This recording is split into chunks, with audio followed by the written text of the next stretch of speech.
Chapter 97. The Departure for Belgium. A few minutes after the scene of confusion produced in the salons of Danglars by the unexpected appearance of the brigade of soldiers and by the disclosure which had followed, the mansion was deserted with as much rapidity as if a case of plague or of cholera morbus had broken out among the guests. In a few minutes, through all the doors, down all the staircases, by every exit, everyone hastened to retire, or rather to fly, for it was a situation where the ordinary condolences, which even the best friends are so eager to offer in great catastrophes, were seen to be utterly futile. There remained in the banker's house only Danglars, closeted in his study, and making his statement to the officer of gendarmes. Madame Danglars, terrified, in the boudoir with which we are acquainted, and Eugénie, who with haughty air and disdainful lip had retired to her room with her inseparable companion, Mademoiselle Louise d'Armilly.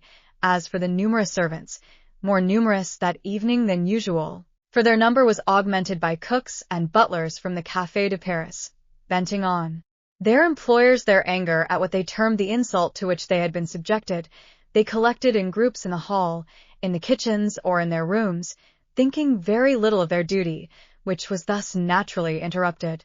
Of all this household, only two persons deserve our notice.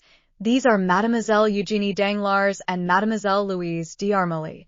The betrothed had retired, as we said, with haughty air, disdainful lip, and the demeanor of an outraged queen, followed by her companion, who was paler and more disturbed than herself. On reaching her room, Eugénie locked her door, while Louise fell on a chair. What a dreadful thing, said the young musician. Who would have suspected it?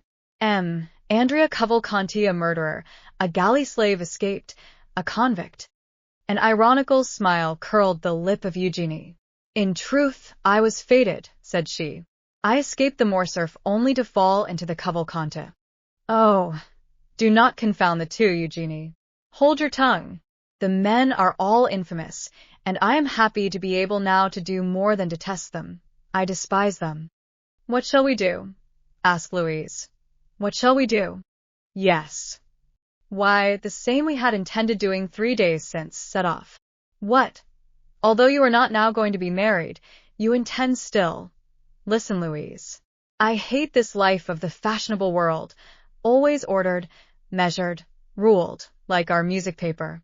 What I have always wished for, desired, and coveted is the life of an artist, free and independent, relying only on my own resources and accountable only to myself. Remain here? What for? That they may try, a month hence, to marry me again. And to whom? Debray, perhaps, as it was once proposed. No, Louise, no. This evening's adventure will serve for my excuse. I did not seek one, I did not ask for one. God send me this, and I hail it joyfully. How strong and courageous you are, said the fair, frail girl to her brunette companion. Did you not yet know me? Come, Louise, let us talk of our affairs. The post-chaise was happily bought 3 days since. Have you had it sent where we are to go for it? Yes. Our passport? Here it is. And Eugénie, with her usual precision, opened a printed paper and read.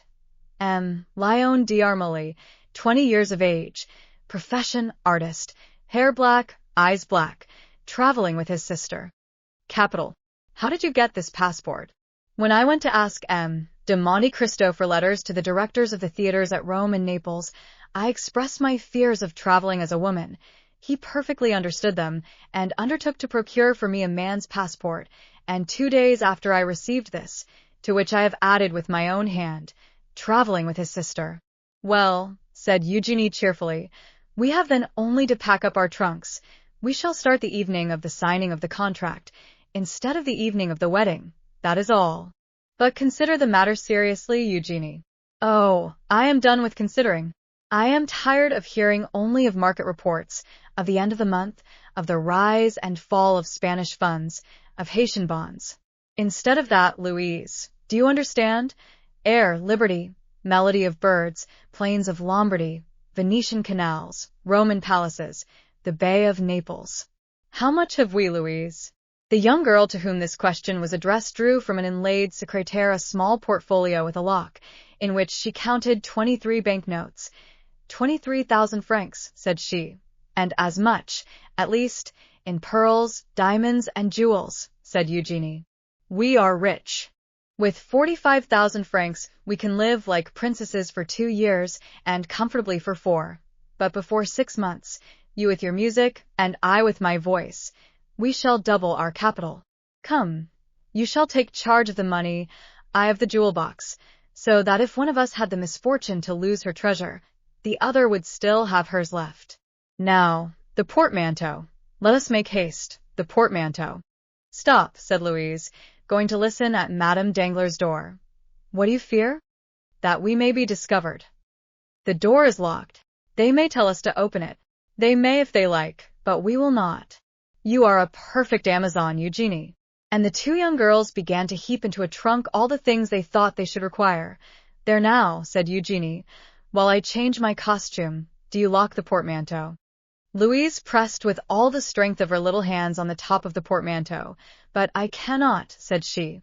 I am not strong enough. Do you shut it? You do well to ask, said Eugenie, laughing.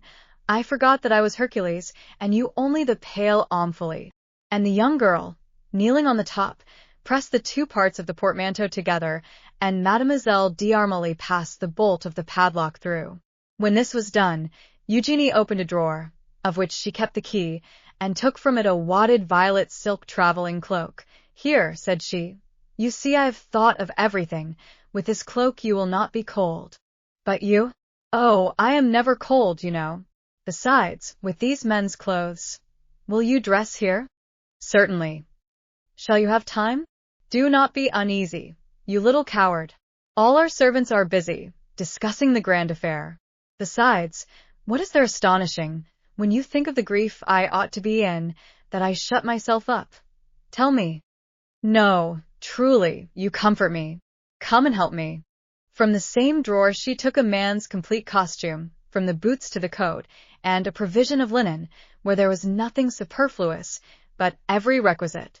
Then, with a promptitude which indicated that this was not the first time she had amused herself by adopting the garb of the opposite sex, Eugenie drew on the boots and pantaloons, tied her cravat, buttoned her waistcoat up to the throat, and put on a coat which admirably fitted her beautiful figure. Oh, that is very good. Indeed, it is very good, said Louise, looking at her with admiration. But that beautiful black hair, those magnificent braids, which made all the ladies sigh with envy, will they go under a man's hat like the one I see down there? You shall see, said Eugenie, and with her left hand seizing the thick mass, which her long fingers could scarcely grasp, she took in her right hand a pair of long scissors, and soon the steel met through the rich and splendid hair, which fell in a cluster at her feet as she leaned back to keep it from her coat. Then she grasped the front hair, which she also cut off, without expressing the least regret. On the contrary, her eyes sparkled with greater pleasure than usual under her ebony eyebrows.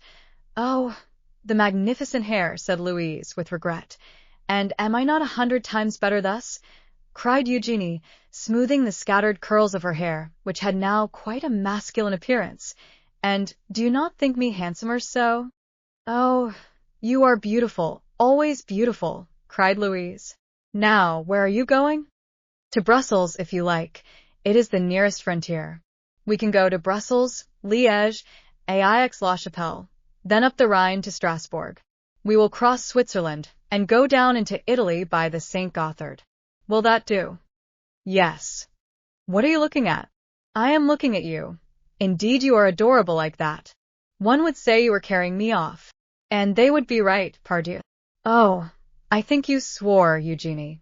And the 2 young girls, whom everyone might have thought plunged in grief, the one on her own account, the other from interest in her friend, burst out laughing as they cleared away every visible trace of the disorder which had naturally accompanied the preparations for their escape.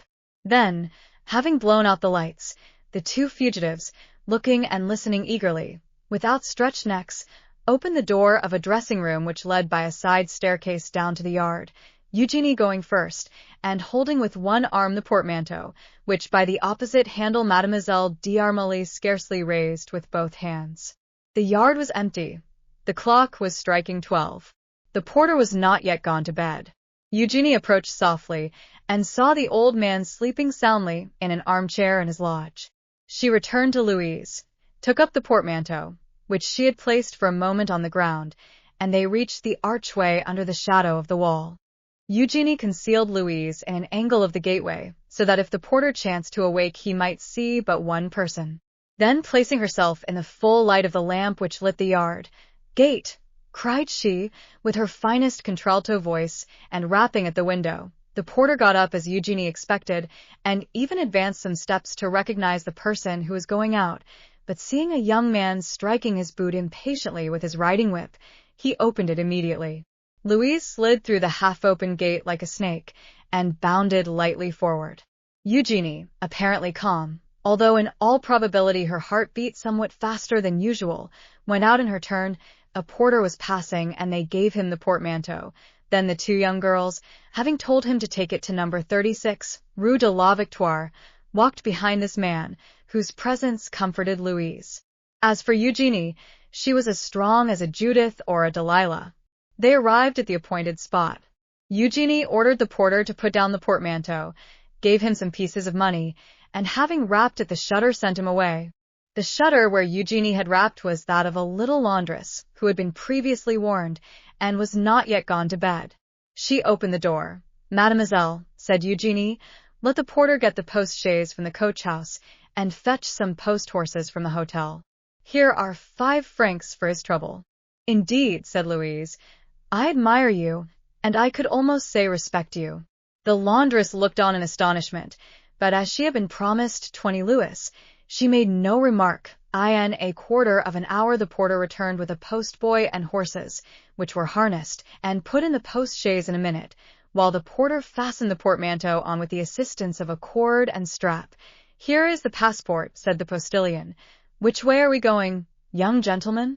"To Fontainebleau," replied Eugenie with an almost masculine voice. "What do you say?" said Louise.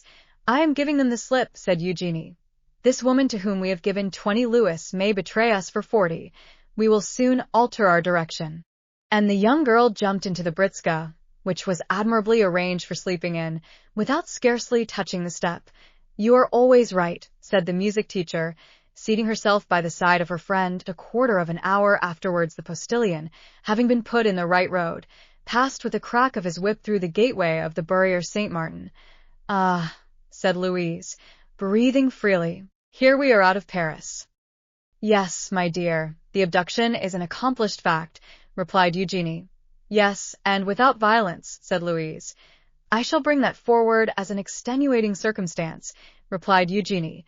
These words were lost in the noise which the carriage made in rolling over the pavement of La Valette. Danglars no longer had a daughter.